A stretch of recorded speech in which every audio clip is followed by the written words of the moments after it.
नमस्कार दोस्तों, मेरा नाम है आशुतोष और आप देखना शुरू कर चुके हैं डायनामिक इम्पल्शन। आज के इस वीडियो में चर्चा होगी 8 जुलाई 2026 के करंट अफेयर्स की। वीडियो में अंत तक जुड़े रहिएगा जिससे कोई भी जानकारी अधूरी ना छूटे। हर एक जानकारी इंपॉर्टेंट है आपके एग्जाम पॉइंट ऑफ व्यू से।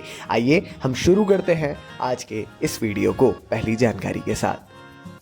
अमित शाह ने सहकारी जीवन बीमा कंपनी और भारत टैक्सी के 500 शहरों में विस्तार की घोषणा की। हाल ही में सहकारिता मंत्रालय अपना 5वां स्थापना दिवस मना रहा है ना, अभी मनाया। इस अवसर पर भारत में सहकारी आंदोलन को बढ़ावा देने से जुड़ी कुछ महत्वपूर्ण घोषणाएं जो गृह मंत्री हैं उन्होंने की है। केंद्रीय मंत्री अमित शाह द्वारा की गई उल्लेखनीय घोषणाओं में एक सहकारी जीवन बीमा कंपनी की स्थापना भी शामिल है। मतलब अभी तो देखिए, भारत टैक्सी ऑलरेडी सहकारिता मंत्रालय के अंतर्गत आने वाला एक बड़ा कैंपेन था, बड़ा अभियान था, आप एक तरीके से कह सकते हैं। अब एक सहकारी जीवन बीमा कंपनी भी आएगी।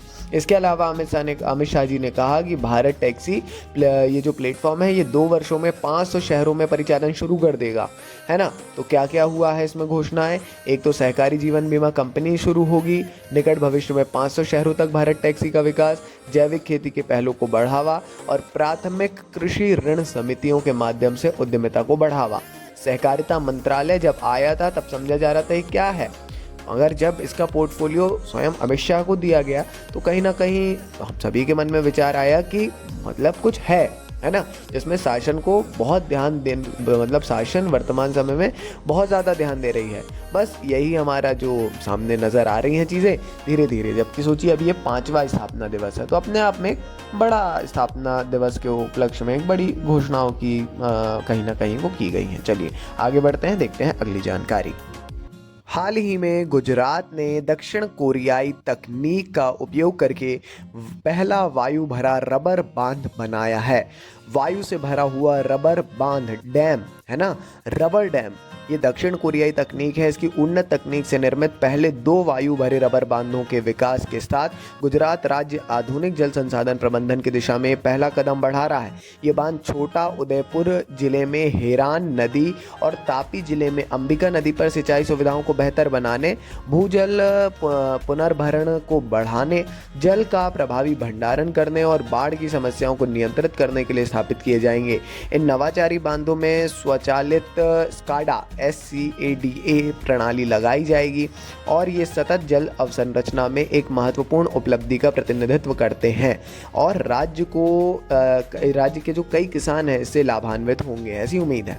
एक फुलाने योग्य रबर बांध एक नए प्रकार की हाइड्रोलिक संरचना है जो मजबूत रबर से निर्मित होती है और इसे नदी या नहर के ऊपर लगाया जाता है। तो कहीं ना कहीं एक ज़रूरी जानकारी है, पढ़ना, इसके बारे में समझना बहुत ज़्यादा आवश्यक है। ठीक है, तो ज़रूर इसके बारे में पढ़िए, वायु भरा रबर बांध। चलिए आगे बढ़ते हैं अगली जानकारी की ओर।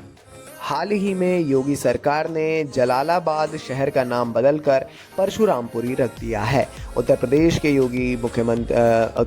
के मुख्यमंत्री योगी आदित्यनाथ ने शाहजहांपुर जिले में जलालाबाद कस्बे का नाम बदलने के लिए मंत्रिमंडल का नेतृत्व किया। केंद्र सरकार की ओर से कोई आपत्ति न होने के कारण जलालाबाद का नाम बदलकर परशुरामपुरी करने के मंत्रिमंडल ने सर्वसम्मति से मंजूरी दे दी है। राज्य सरकार का मानना है कि यह कदम हिंदू देवता परशुरामपुरी से कस्बे के ऐतिहासिक और धार्मिक संबंधों को दर्शाता है। चूंकि उत्तर प्रदेश इसके लिए बड़ा जाना भी जाता है, उत्तर प्रदेश नाम बदलने के लिए उत्तर प्रदेश मंत्रिमंडल ने मुख्यमंत्री योगी आदित्यनाथ की अध्यक्षता में हुई बैठक में जलालाबाद शहर का नाम बदलकर परशुरामपुरी करने के प्रस्ताव को मंजूरी दे दी है।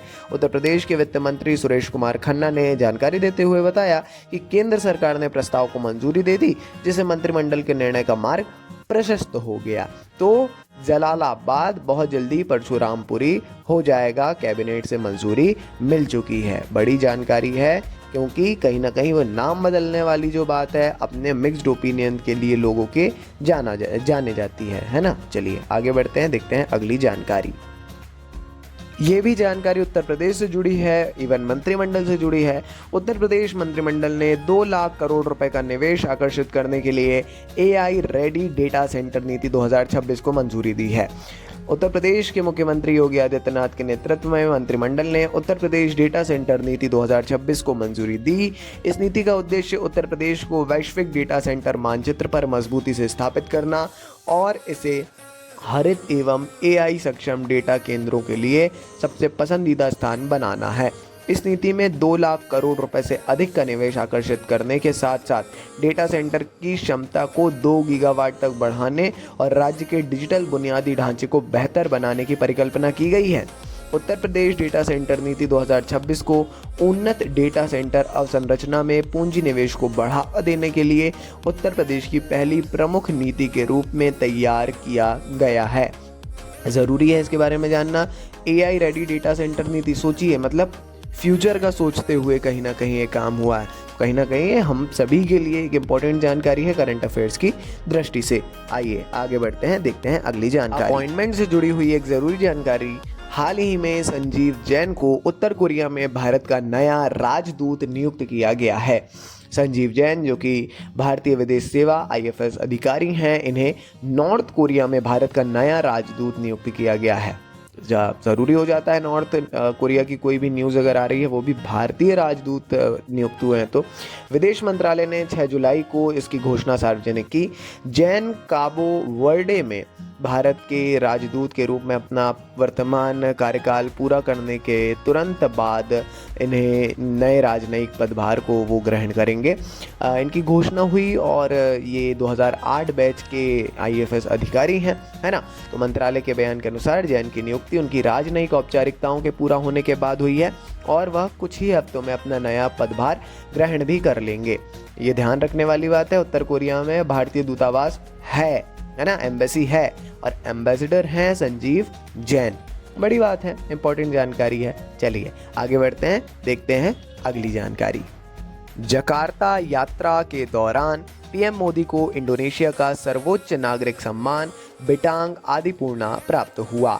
प्रधानमंत्री नरेंद्र मोदी इंडोनेशिया के अपने आधिकारिक दौरे पर हैं जकार्ता के। उन्होंने उनको इंडोनेशिया के राष्ट्रपति श्री प्रबोवो सुबियांतो द्वारा इंडोनेशिया के सर्वोच्च नागरिक पुरस्कार बिंतांग आदिपूर्णा सम्मानित किया गया है ना। इसका नाम बिंतांग आदिपूर्णा है और ये सम्मान भारत और इंडोनेशिया के बीच संबंधों को मजबूत करने में श्री मोदी के योगदान को दर्शाता है और दोनों देशों के बीच गहरी रणनीतिक साझेदारी को उजागर करता है। इंडोनेशिया के राष्ट्रपति प्रबोवो सुबियांतो ने जकार्ता के राष्ट्रपति भवन में इसको प्रधानमंत्री जी को वहाँ पर सम्मानित किया। बिंतांग आदिपूर्णा इंडोनेशिया का सर्वोच्च नागरिक सम्मान है जो देश के साथ संबंधों को मजबूत करने और अंतर्राष्ट्रीय सहयोग को बढ़ावा देने में उत्कृष्ट योगदान वाले लोगों को प्रदान किया जाता है।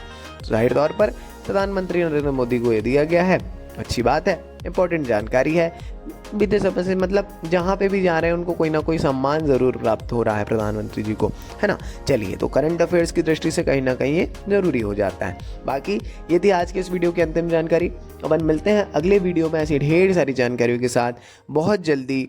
ऐसे ही वीडियोस की श्रृंखला में हम और नए नए बदलाव लाने वाले हैं। आपका फीडबैक इसमें बहुत ज़रूरी है, अपना फीडबैक ज़रूर दीजिए। बाकी बहुत बहुत धन्यवाद, आप अंत तक जुड़े रहे। मिलेंगे अगले वीडियो में जी। नमस्कार। Dynamic impulsion.